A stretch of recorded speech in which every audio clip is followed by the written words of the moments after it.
Okay, well, we've reached Job chapter 15 this evening. This is the outline that we're following. We've come down to the second round of speeches now that we're looking at. We've been through the first round, which took us up to the end of chapter 14, and we come now into the second round of speeches between Job and his three friends, and that will take us through to the end of chapter 21. So here's a more detailed outline of the second round of speeches. So it begins with Eliphaz again, as he started off the first round, and then Job's reply. And then we go to Bildad again, and Zophar and Job's reply to each of them. So this evening we'll be looking at Eliphaz's second speech and Job's reply to that speech. As Eliphaz had opened the first round of speeches, so he now opens the second round, and his speech in chapter 15 can be divided into two parts. In verses 1 to 16, Eliphaz challenges Job's wisdom, challenges the things that Job has been saying. And then in verses 17 to 34, the second half of the chapter, he's once again making the point that the wicked suffer for their sins. That's been a recurring theme throughout the speeches of Job's friends, and we come up again with it here in chapter 15. So we look at the first part here of the second speech, in which Eliphaz is challenging Job's wisdom. So Job chapter 15, verses 1 to 16, it reads this way. Eliphaz the Temanite said in reply, "Does a wise man answer with windy opinions and fill his belly with the east wind? Should he argue with useless talk, with words that are of no worth? You subvert piety and restrain prayer to God. Your sinfulness dictates your speech, so you choose crafty language. Your own mouth condemns you, not I. Your lips testify against you. Were you the first man born? Were you created before the hills? Have you listened in on the counsel of God? Have you sole possession of wisdom? What do you know that we do not know, or understand that we do not?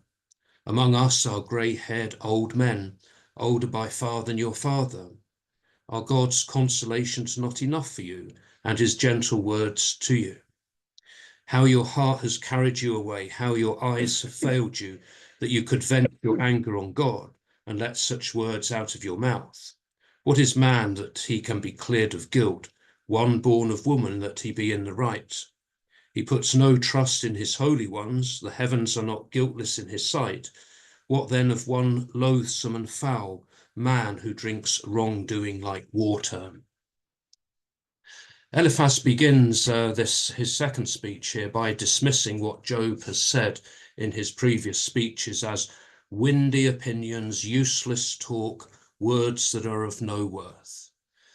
He says that Job has filled his belly with the east wind. So he's saying basically, well, Job's words are all wind. He's just an old windbag. And this is not how a wise man should be speaking. He also accuses Job of nullifying his claim to true religion and devotion to God. In verse 4 there, he says, "You subvert piety and restrain prayer to God." So the Revised Standard Version translates, "You are doing away with the fear of God and hindering meditation before God." So this is how he thinks that what he thinks Job is doing by the way in which Job is speaking. And he says that Job is speaking out of his sinfulness. He's choosing crafty words, and he condemns himself by his own mouth. So he said, Eliphaz says, "It's not me who's condemning you. Your own lips testify against you." So Eliphaz contradicts what is said of Job himself back in chapter 1 and verse 22, right at the start there, where it was said of Job after all these calamities had come upon him and his family, "For all that Job did not sin, nor did he cast reproach on God." He didn't say things as Eliphaz is accusing him of doing here. Perhaps Eliphaz is angry that Job has not accepted the opinions of his friends, and so now he's resorting to insulting Job and ridiculing him. Eliphaz accuses Job of arrogance. Does Job think his wisdom predates any other? Was he the first person to be born? Was he the first in line to receive wisdom? Was he created before the hills? He asks him there in verse 7. Were you the first man born? Were you created before the hills? This is something that is said of wisdom itself in Proverbs chapter 8 and verse 25, which is a passage in which wisdom is personified as if wisdom were a person. The verse there, Proverbs 8, verse 25, says concerning this is wisdom speaking, before the foundation of the mountains were sunk, before the hills, I was born. So as if wisdom it was something that has always existed. And Eliphaz is using that sort of illustration here against Job. Were you created before the hills? Have you been around so long that you think that you are the personification of wisdom? And then he asks, was Job present in the counsel of God to hear what God had to say? In verse 8, have you listened in on the counsel of God? Have you sole possession of wisdom? So were you there listening in to what God had to say? And do you, Job, think that you're the only one who possesses wisdom? Do you think that you have more knowledge and understanding than we do? Are you better than us? Well, Job has never made that claim to be better than them, only that he knew as much as they knew, which the claim that he made back in chapter 12 and verse 3 in one of his replies there. He says, but I, like you, have a mind and am not less than you, who does not know such things. And then in chapter 13, verses 1 and 2, where he says, my eye has seen all this, my ear has heard and understood it. What you know, I know also. I am not less than you. So Job had defended himself in that, saying that he wasn't any less, he didn't know any less than they knew. So Eliphaz is twisting Job's words a bit here, I think, when he suggests that Job is claiming that he knows more than them, that he's better than them in some way. Eliphaz then claims that he and the friends have the acquired wisdom of the aged on their side, the grey-haired old men, the assumption being that those who are older are wiser. And so Job should be content with the consolations and gentle words of God imparted to him through Eliphaz and his friends. Although perhaps Job would say that he had received no consolation from God. Eliphaz rebukes Job then for his pride and his anger and for the way in which he has spoken to God. In verses 12 and 13, he says to him, how your heart has carried you away, how your eyes have failed you, that you could vent your anger on God and let such words come out of your mouth. Why are you speaking this way against God? And then Eliphaz questions whether a man, one born of woman, can ever be right and cleared of his guilt. And then if God puts no trust in his holy ones, and the heavens are not guiltless in his sight, then what chance does man have? One loathsome and foul who drinks wrongdoing like water. An interesting description or image that he uses there of drinking wrongdoing like water. You're so much involved in wrongdoing that it's as if you're doing it as constantly as you would be drinking a glass of water. The same point was made by Eliphaz in his first speech as well, in chapter 4, verses 17 to 19, where he said, can mortals be acquitted by God? Can man be cleared by his maker? If he cannot trust his own servants and casts reproach on his angels, how much less those who dwell in houses of clay, whose origin is dust, who are crushed like the moth. So the point that he's making is, well, God can't even trust those who are closest to him, his angels, those in his council. And if he can't trust them, how can he trust God? How can he trust man? And so Eliphaz is repeating that point here again in verses 14 to 16 here. Well, he then goes on in the second part of his speech, verses 17 to 34, and speaks now of the wicked suffering for their sins. He says, I will hold forth, listen to me, what I have seen I will declare, that which wise men have transmitted from their fathers and have not withheld, to whom alone the land was given, no stranger passing among them. The wicked man writhes in torment all his days. Few years are reserved for the ruthless, frightening sounds fill his ears. When he is at ease, a robber falls upon him. He's never sure he will come back from the dark. A sword stares him in the face. He wanders about for bread. Where is it? He knows that the day of darkness has been readied for him. Troubles terrify him. Anxiety overpowers him, like a king expecting a siege. For he has raised his arm against God and played the hero against the Almighty. He runs at him defiantly with his thickly bossed shield. His face is covered with fat and his loins with blubber. He dwells in cities doomed to ruin, in houses that shall not be lived in, that are destined to become heaps of rubble. He will not be rich. His wealth will not endure. His produce shall not bend to the earth. He will never get away from the darkness. Flames will sear his shoots. He will pass away by the breath of his mouth. He will not be trusted. He will be misled by falsehood, and falsehood will be his recompense. He will wither before his time, his boughs never having flourished. He will drop his unripe grapes like a vine. He will shed his blossoms like an olive tree. For the company of the impious is desolate. Fire consumes the tents of the briber, for they have conceived mischief, given birth to evil, and their womb has produced deceit.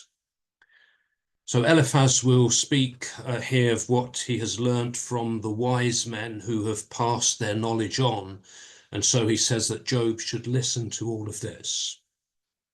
And this had also been Bildad's argument in his first speech as well, back in chapter 8, verses 8 to 10, that it was the wise men of old are the ones to be listened to. Bildad had said, ask the generation past, study what their fathers have searched out, for we are of yesterday and know nothing. Our days on earth are a shadow. Surely they will teach you and tell you, speaking out of their understanding. And here Eliphaz is doing the same, making the same argument that in verse 18, he says, that which wise men have transmitted from their fathers and have not withheld. So that this is what he intends to share with Job now. In verses 20 to 24 here, Eliphaz describes the troubles that the wicked will suffer. He writhes in torment, frightening sounds fill his ears, a robber falls upon him, a sword stares him in the face. He wanders about looking for bread. Troubles terrify him, anxiety overpowers him. And he's likened to a king who's waiting for a siege. And the wicked will try to do battle against God, defiantly challenging him and running at him with his shield like a warrior. And then Eliphaz concludes with a further description of the troubles that will befall the wicked. Their cities and their houses will become heaps of rubble. Their wealth will be lost and their crops will fail. That they themselves will be like the plant that withers away and dies. And the speech concludes with an image of childbirth, where the wicked conceive mischief and then give birth to evil. So that's his speech, and now we have Job's reply to this in chapter 16 and 17. Eliphaz's speech has implied that Job was suffering all the things he's suffering because he sinned.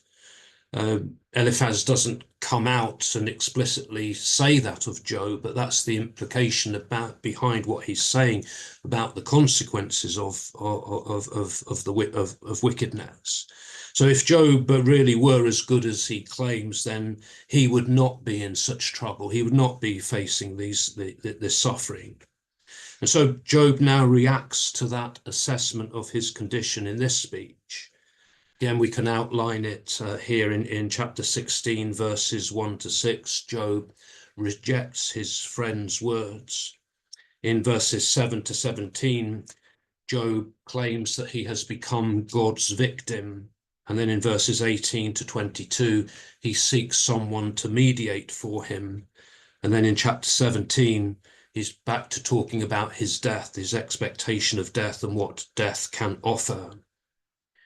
So we'll read here chapter 16, verses 1 to 6, the beginning of Job's reply here. Job said in reply, I have often heard such things.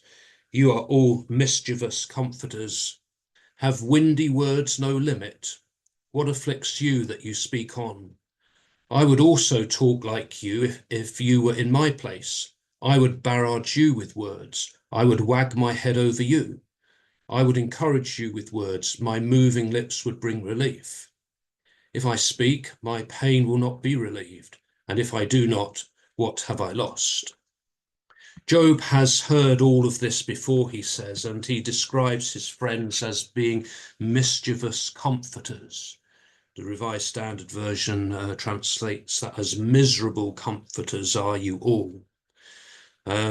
Their words bring him no comfort, even though back in chapter 2 and verse 11, we saw that they had come to visit Job when they heard of his calamities in order to console him and to comfort him. But in reality, what they're doing is providing no comfort at all to Job. It's easy for them to talk like this, Job suggests, and if they were to exchange places, then Job says, well, he would be saying the same things to them. And how would they feel about that then? Verse 5 there might suggest that Job would do better than them, that his words would encourage them and bring them relief. He says, I would encourage you with words. My moving lips would bring relief. So either he's saying, well, I would do a better job, or it might be a sarcastic comment on his friend's supposed comfort. Well, I could give you the same sort of comfort as you're giving me. But speaking or not speaking about it is not going to help Job's condition at all.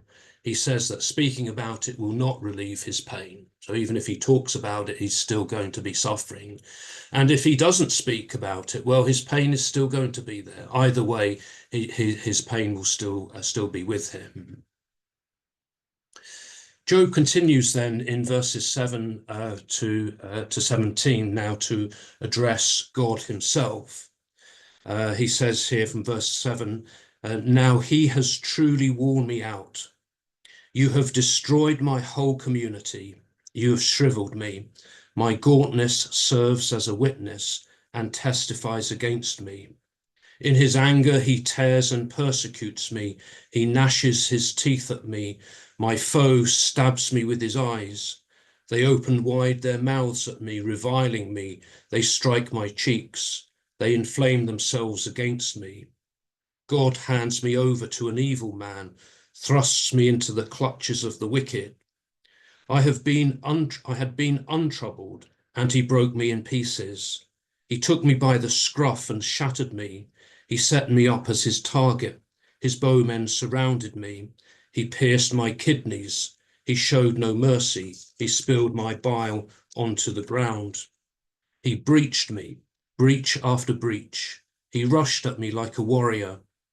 I sewed sackcloth over my skin. I buried my glory in the dust. My face is red with weeping. Darkness covers my eyes, for no injustice on my part and for the purity of my prayer.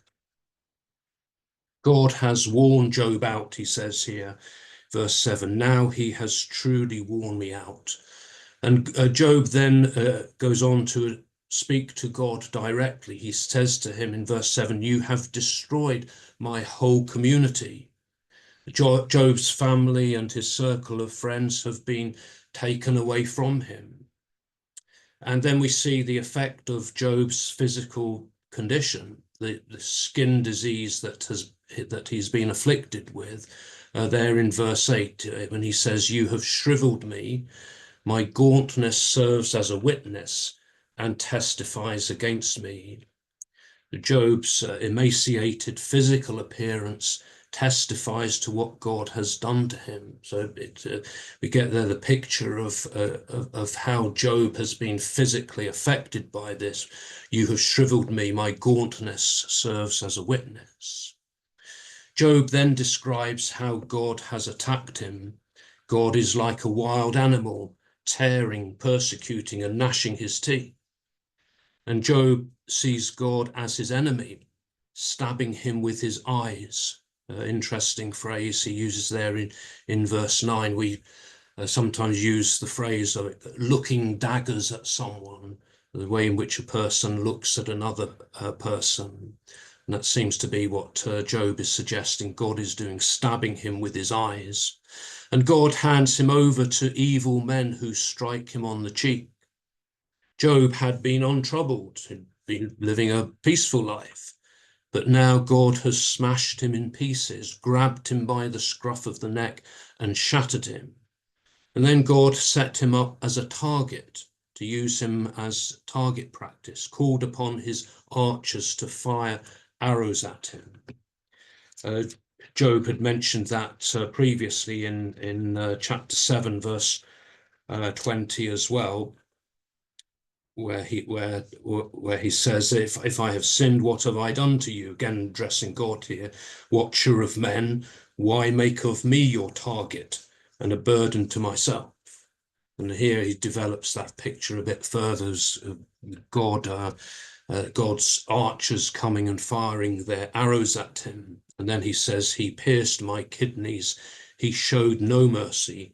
He spilled my bile on the ground." And then, like a city's defensive wall, which is breached by an invading army, Job says that he has been breached time after time by God, that God has rushed upon him like a warrior.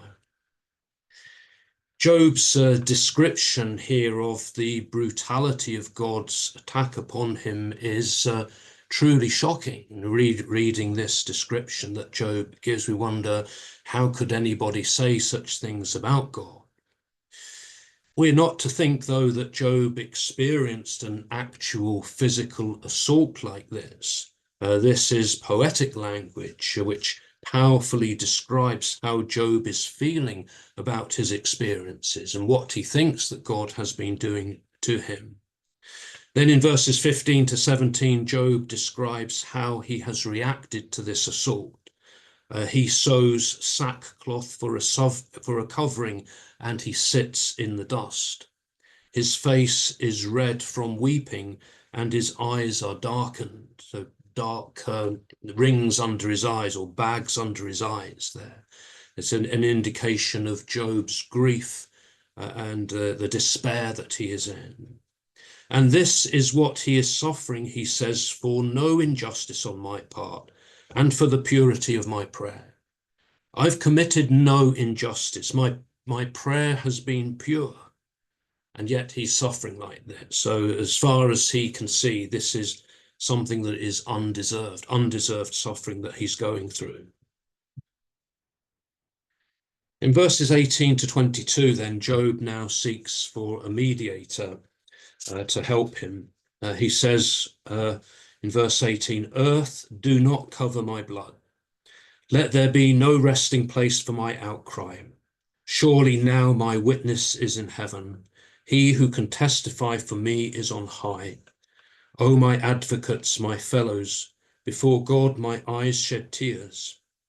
Let him arbitrate between a man and God, as between a man and his fellow.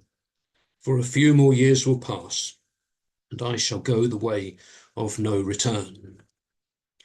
Job says here that he doesn't want the earth to cover his blood, because If that were so, then his case would have been forgotten, as if his case was dead and buried. He wants his outcry of innocence to still be heard. And Job seeks a witness in heaven, someone who can testify for him. It's not clear here who this mediator is to be.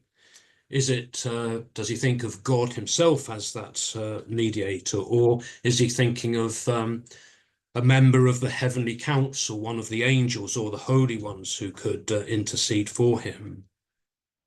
But although Job has accused God of assaulting him, it is still before God that Job hopes to present his case and to find his vindication. He's still hanging on to his faith in God. However, Job is aware that his time to sort all of this out is limited. In verse 22, he says, "For a few more years will pass, and I shall go the way of no return." Death would prevent him from achieving what he wants to achieve. He doesn't want to die without receiving justice or vindication from God, and that's what he's afraid of.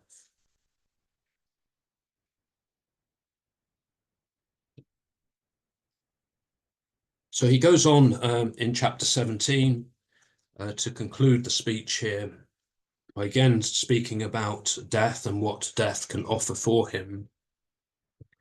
Chapter 17 begins, "My spirit is crushed, my days run out, the graveyard waits for me. Surely mocking men keep me company, and with their provocations I close my eyes. Come now, stand surety for me. Who will give his hand on my behalf? You have hidden understanding from their minds, therefore you must not exalt them. He informs on his friends for a share of their property, and his children's eyes pine away. He made me a byword among people. I have become like Tophet of old. My eyes fail from vexation. All shapes seem to me like shadows. The upright are amazed at this. The pure are aroused against the impious. The righteous man holds to his way. He whose hands are clean grows stronger. But all of you, come back now. I shall not find a wise man among you. My days are done, my tendons severed, the strings of my heart. They say that night is day, that light is here in the face of darkness. If I must look forward to Sheol as my home and make my bed in the dark place, say to the pit, you are my father, to the maggots, mother, sister. Where then is my hope? Who can see hope for me? Will it descend to Sheol? Shall we go down together to the dust? The chapter division here is not really very helpful because chapter 17 verse 1 really follows on from what Job has said at the end of chapter 16. In verse 22 of chapter 16, he said, "For a few more years will pass, and I shall go the way of no return." And then chapter 17 immediately carries on, "My spirit is crushed, my days run out, the graveyard waits for me." So that thought really belongs to the end there of chapter 16, as Job senses that his death is near. In verses 2 to 4, Job sees himself in the company of those who mock and provoke him. That would be his friends. "Surely mocking men keep me company, and with their provocations I close my eyes." I think he's referring to his friends there as those who mock him and provoke him. And Job asks that God would make an agreement with him to deal with them and to ensure that they do not triumph, since God has taken understanding away from them. He says, "Therefore you must not exalt them.